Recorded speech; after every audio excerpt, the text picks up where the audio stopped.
Well, hello everybody and welcome back. It is a beautiful day in Minnesota, and as it's starting to warm up, I am getting out all of my items that I'm going to be needing for rock hounding.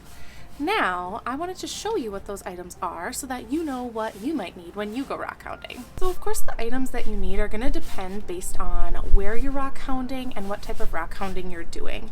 I personally like to do rock hounding at lakes, rivers, gravel pits, places like that where I won't need super big power tools like shovels or picks. Now, if you want to go really simple, all you really need are these guys here. You just really need your hands, right? To be able to look on the ground, pick up a rock, and say, hey, this is a cool one. But if you want to get a little more detailed, here are some of the things that I recommend. The first one would be a pair of gloves. There have been some pretty questionable situations that I found myself in with lots of mud and potentially poop.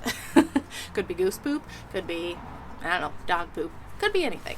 But gloves have been really helpful for using when you really don't want to touch things that are around the rocks that you find. Also for the gloves, I would recommend getting ones that have rubber for most of the glove.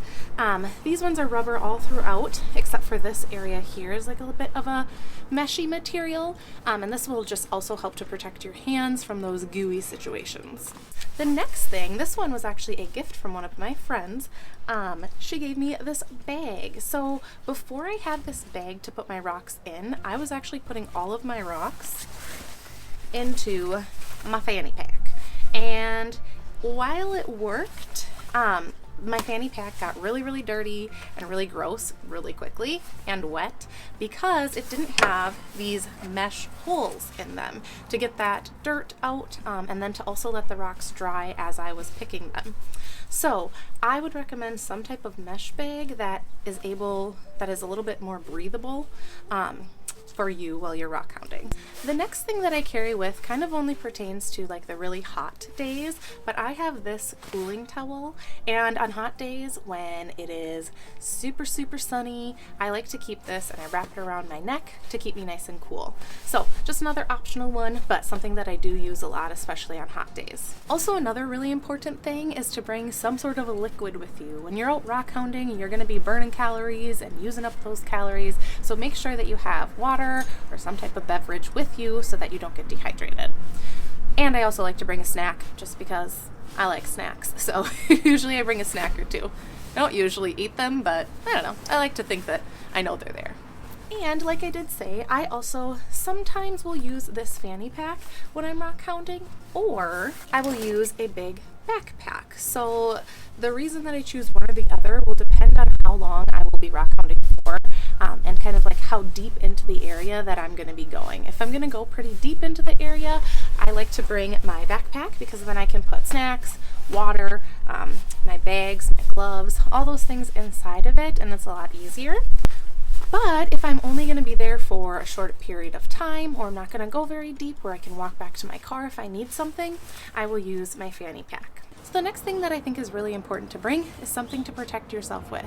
So this is a little thing of pepper spray that I bring with every time I go rock hounding. It's got a little clip, so sometimes I clip it onto my side, sometimes I have it in my fanny pack.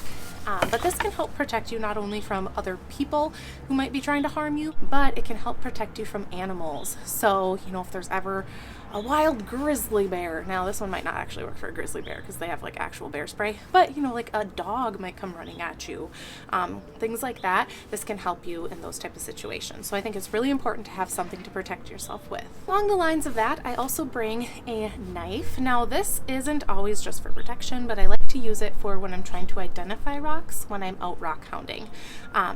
Using the scratch test with the knife really helps. This one also has a piece of flint here, just in case. You never know, for some reason, maybe you get lost, maybe you fall and get hurt. There's always a good way that you can at least start a fire and hopefully survive the night. So some of these next items are going to be more optional items, and usually only the items that I bring with when I'm going kind of deep into the woods where I'm bringing my big backpack. So one is another thing for safety. This is something that I got on Amazon, and it is a clotting sponge. So just in case you fall, you get hurt, you're far from people, you're far from your car, this is something that can help stop really deep bleeding. So if you fall and you get a big cut, this is something that you can use in a pinch for that. Now, do I ever expect to use this? Probably not, but it does make me feel better knowing that I have it. So in my big backpack, I bring a little toothbrush. I use this to kind of get off the grit and the dirt on the rocks when I'm rock hounding to see if I really do want to keep them or if maybe I don't want to keep them. And along with a toothbrush, I usually like to bring some sort of rag or two so that I can get some of the rocks clean. I don't have one in my bag right now, but it's something I will be packing now in my bag for the future. The next thing that I bring only again when I'm going kind of on longer treks is this little solar powered charger. So this charges my phone, and it's something also that I use just in case of emergencies or in case my phone dies. I have something that I know I can use to charge it. And the last thing I have is this cool little gadget here. It's kind of like a multi-purpose gadget, but it has like the Alpine rescue signals. It's got the signs for SOS and Morse code. And then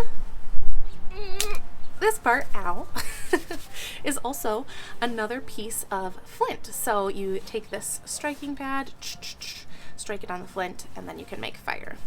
So I kind of keep this one. This one honestly just chills in my bag.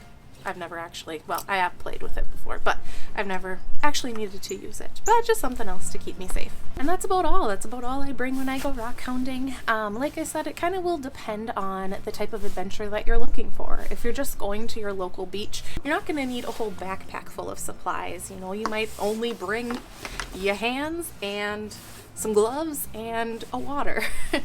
Or if you're going somewhere deeper in the woods, maybe you do want to bring some more of those items. So kind of judge it based on what type of adventure you're having. Also in Minnesota, there's not really many rocks that I dig for, but there are some people who do go rock hounding that like to use chisels to kind of chisel out crystals and things, and then shovels as well to dig up rocks. But I don't typically do that kind of rock hounding, but if you do, then those two items would be important as well. So I hope that you liked this video about what you need when you go rock hounding. Hopefully this was helpful to you, gave you some ideas, and my biggest takeaways are bring something to protect yourself, bring something to protect your hands, and bring a bag to put your rocks in. So thank you guys so much for watching. If you like this video, give it a big old thumbs up. And if you're new here, I'd love it if you subscribe to this channel. I make new videos every week, and I'll see you guys next time. Bye!